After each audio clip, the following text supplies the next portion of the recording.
PBB Gen 11 update, sumabak sina MJ at Fiang sa taas ni Kuya. Panigurado ngang marami namang kikiliging mga fans sina JM at Fiang.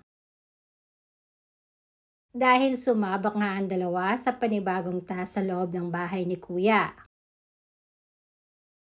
At ang task na ito ay may premyo nga na 10K na mapupunta sa taong syempre deserving.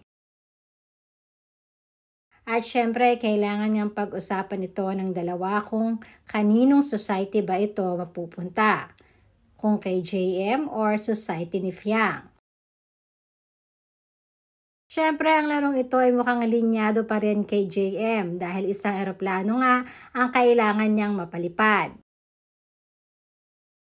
Madami ang nagwi-wish na sana ay manalo si JM sa task na ito dahil kailangan nga ito ng family ni JM.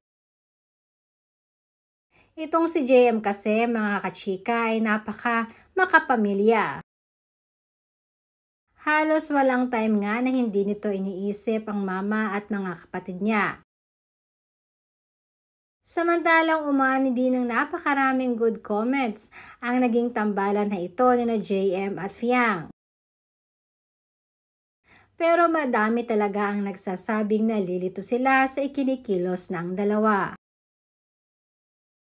Matatanda ang umami na si JM kamakailan lamang na si Jazz ang bet niya.